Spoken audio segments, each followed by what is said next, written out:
Sa inyong affidavit, Ronnie, sinasabi mo 5 beses ka tumanggap ng pera. Tama po ba? Tama po, sir. At iyon lahat ay on 2014. Tama po ba? Tama po. And sinasabi mo na ang unang beses doon sa Mall of Asia, sa 5th floor, tama po ba? Tama po. Pangalawa sa Dampa, tama po ba? Tama po. Pangatlo sa Mall of Asia ulit. Opo. And then pang-apat sa Baguio o sa Mall of Asia. Mall of Asia po ulit. Ang pang-5 yun sa Baguio. Yes, sir. All in the year of 2015, tama po ba? 2014. 2014 po. Okay, salamat po. Ngayon, nanood ka po ba ng TV kahapon sa investigasyon sa Senado? Opo, sir. Na napakinggan mo yung testimonya ni Kerwin Espinosa na sinasabi mong yung nagbibigay sa iyo ng pera? Opo, sir. Yun Kasi, din po lahat, sir, na napanood ko. hindi mo lahat napanood. Kasi doon, base sa kanyang affidavit, at sa mga petsa na kanyang binigay, yung transaksyon nyo, nag-umpisa noong 2015 hanggang February of 2016. At ang kanya na rin testimonya, 4 na beses lang kayo binigyan ng pera sa halagang with a total amount of 8 million. Anong masasabi mo doon? Doon sa February 2015 po, sir, wala na po ako doon. Wala ka na. Nag-resign na po. Kung February 2015 wala ka na, how much more yung February 2016? Mas lalong wala ka na rin doon. Mas lalong wala na po ako, sir. Okay. Doon sa testimonya ni Kerwin Espinosa din, bago niya ikinonek si Secretary de Lima sa inyo, ang sabi niya, tumawag sa kanya si Joby Espinido, yung Chief of Police. Tumawag ka daw kay Joby Espinido para i-link kay Kerwin para manghingi ng pera for campaign para sa kampanya sa 2016. Ano ba ang katotohanan nito? Tumawag ba sa iyo si Joby Espinido at ikaw tumawag kay Kerwin Espinosa? Walang katotohanan po doon, sir. Walang katotohanan. Pangalawa, nakausap mo ba si Joby Espinido? Hindi pa po, sir. Kilala mo ba si Joby Espinido? Hindi ko po kilala yan, sir. Okay. Ngayon, yung sinasabi mong delivery sa iyo noong 2014 at yung delivery ni Kerwin Espinosa sa iyo noong 2015 sa Mall of Asia, alin ba ang totoo doon sa dalawa? Doon sa 14 po, sir. Doon sa 14, Opo. hindi 2015. Ay, wala na po kasi ako noon, sir. Okay. Ngayon, tanong ko rin sa iyo, ang sabi ni Kerwin Espinosa, nung first delivery, August of 2015, saan kayo nagkita? Mall of Asia po. Saan? Anong floor? 5th floor po, sir. Saan yung bigayan? Doon po, sir, sa sasakyan. Kasi ang sabi ni Joby, sa kanyang testimonya, ni Kerwin Espinosa, na nung nasa 5th floor na siya, bigla kang tumawag at pinababa mo siya sa 4th floor ng Building A at doon binigay ang pera. Nire-record ko lahat yung testimonya ni Kerwin Espinosa kahapon. Ano ba ang katotohanan doon? Sa 5th floor o sa 4th floor? Yung sa pinababa ko siya, sir, yun yung pang-4 na bigayan, hindi pangalawa. Pang-4 yun? Opo. So yun ang sabi niya, first na bigayan yun. Pangalawa, yung pangalawa yung bigayan sa Dampa, sabi mo. Opo, sir. And then sinabi mo rin na doon kayo nagkakilala. Yes po. May pakilala pa ba sa yung iba? Wala na po, kaming dalawa nagkilala lang. Hindi niya ba sinabi sa iyo na ang code name ko Batman? Hindi niya sinabi siya sa akin yun. Yung pangatlo na wag mo na lang ako tawagin Kerwin, Batman na lang. Okay, yung pangatlo yun. Opo. Pero yung sinasabi mo sa Dampa, 2014 yon. Yes. Kasi ang sinasabi niya, 2015 yon. Hindi na ako siguro yun, sir. Hindi ka na yon. Hindi na po ako siguro. So hindi na yon si Ronnie Dayan. Hindi na po yan, sir. Okay. On 2000, yung pangatlong bigayan,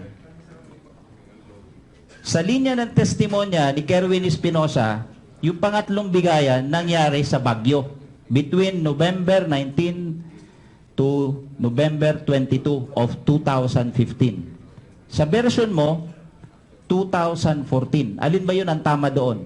2014 po, sir. 2014 ang tama doon. At sinabi niya rin na ang bigayan doon, binigay sa iyo yung pera doon sa parking ng Burham. Pinasunod mo siya, pinapark mo yung sasakyan niya sa likod ng sasakyan niyo ni Secretary de Lima. Pero sa version mo, binigay yung pera doon sa Baguio, doon sa parking ng hotel na kanya tinitirahan. Alin ba ang tama doon? Doon po sa parking ng hotel na tinitirahan niya, sir. Okay. And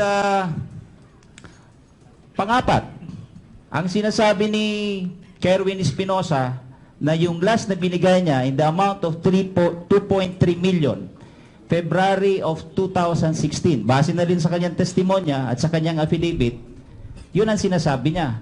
Nasaan ka ba noong February of 2016? Nasa Pangasinan na po ako niyan, sir. Hindi ka na nagtatrabaho kay Secretary de Lima? Hindi na po. So alin ang tama? 14, sir. 14, hindi 2016. Opo. Ngayon, marami kaming presenta dito o nagpresenta dito ng testimony sa Department of Justice na tinuturo ikaw eh. Si Ragos, si Ablen, T.O. Tridorano, Rodolfo Tamayo, Herbert Colanco. Lahat ikaw ang tinuturo na nagpapakolekta ng payola o quota, ang tawag nila, para sa kampanya ng Secretary de Lima. Kilala mo ba itong mga taong ito? Ang isa lang po ang kilala ko dyan, sir, yung po si Deputy Director Rafael Ragos.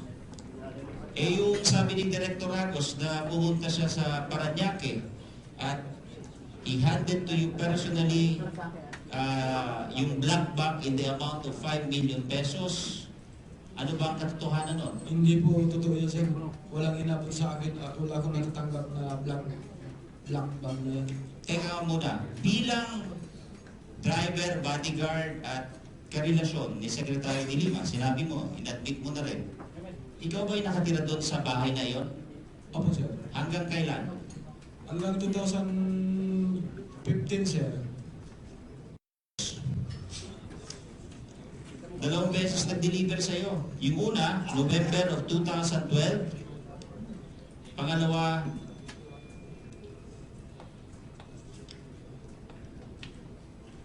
January na yata of 2013. In the amount of 5 million din. May na-receive ka ba? May binigay? Wala po ako nare-receive ng ganong kalaking halaga, sir. Gaano ka kadalas pumunta sa New Bilibid Prison nang ikaw ay driver at bodyguard ni Secretary de Lima? Simon po. Ikaw?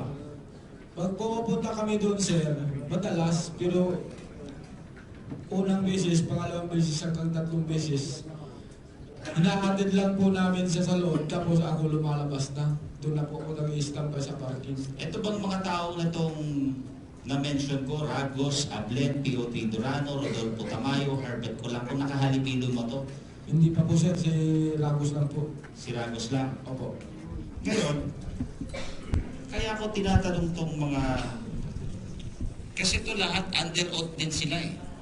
Sinasabi, tinuturo na ikaw yung nagpapakolekta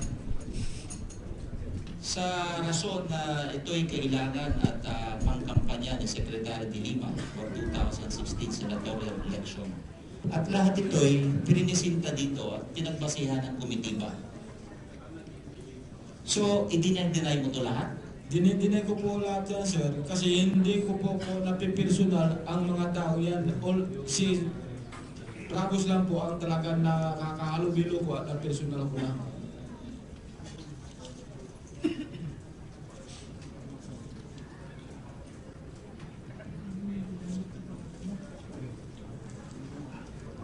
So since dinay mo na rin, hindi na ako magtatanong dito sa mga affidavit nila. Wala naman kayo makukuha sa'yo dito. So, ikaw nagpapatotoo na hindi 2015, kung hindi 2014 lahat. Opo, sir. At ikaw din nagsasabi na ni minsan hindi mo nakausap si Chubby Espinido? Hindi po talaga, sir. Ngayon, nung nasa Baguio kayo, 2014, pinakilala mo ba si Kerwin bilang codename as Batman kay Secretary de Lima? Hindi po, sir. Ang sabi ko lang, ito po si Kerwin, ma'am. Sa asawa niya. Yung nagdi-deliver ka ng pera, alam mo ba na kung saan galing yun at kung anong transaction yun? Hindi po, sir. Basta inuutusan mo lang po ako ni ma'am na may kukunin ako sa kanya. So, gusto sabihin, siya ang nag-uutos sa'yo. Opo, si ma'am po. As kontra doon sa sinasabi ni Kerwin Espinosa na ikaw ang tumatawag at sinasabi sa'yo na ito ang i-deliver mo at kung saan kayo makikita. Your Honor, please wrap up. Yes, I have two questions. Pakisagot, Ronnie. Ano yung tanong, sir? So gusto sabihin, si Secretary de Lima ang umuutos sa'yo sa tuwing may kukunin ka ng pera as compared doon sa testimony ni Kerwin na ang sinasabi niya, ikaw palagi ang nagsiset ng date, ng petsa, ng oras, at ng lugar na kung saan mo kukunin yung pera. Opo, sir. So, alin ang tama doon sa dalawa? Yung inuutos po sa akin. So, hindi mo nakakausap si Kerwin Espinosa. Hindi po. Paano kayo nag-communicate? Dahil ko po kay ma'am, sir. Basta inutos niya, magkikita kayo ni pupunta ka ulit doon sa Walang pagkakataon na nagte-text ka at tumatawag ka sa kanya? Hindi po, sir. Kasi hindi ko po alam naman po number ni Kerwin. No further question, Mr. Chair. Next is Representative Ornan. Thank you very much, Mr. Chair. Mr. Dayan, you said na nagkaroon kayo ng relationship ni Senator De Lima, which was also admitted by here, starting 2007. Kailan natapos yung relationship na yun? 2015 po. 2015. 15. When you received the first invitation and then followed by a subpoena to appear before this committee, that was already in 2000. That was September, October of 2016. Yes, sir. Okay. Sinabi mo na inutusan mo yung anak mo to ask clearance or i-take si Secretary de Lima, parang nagpaalam ka whether to testify or not. Bakit nagpaalam ka when at that time wala na kayong relationship? Para kuning lang po yung opinion ni ma'am, sir. Okay. Now, when alam mo naman yung sagot, no? Opo. Kung sinabi mo opinion, so ibig sabihin sinunod mo yung opinion niya. Yes, sir. Okay. Now, another thing, no? Sinabi mo na you were ordered by then Secretary de Lima to go to MOA and meet a certain person which is Kerwin Espinosa. Tama ba yon? Opo, sir. So, ibig sabihin, dahil inorderan ka na ni Secretary de Lima, it presupposes na magkakilala na si Secretary de Lima at saka si others, and what is true to the others may not be true to him. So it is something that will be difficult to elicit in this forum because we are not that entity or office that determines the probative value of any evidence. It is the courts, and meanwhile that there is that is still in the Department of Justice under preliminary investigation. I guess the DOJ representatives headed by Secretary Aguirre will be well-minded of all of these inconsistencies, contradictions, and so on and so forth.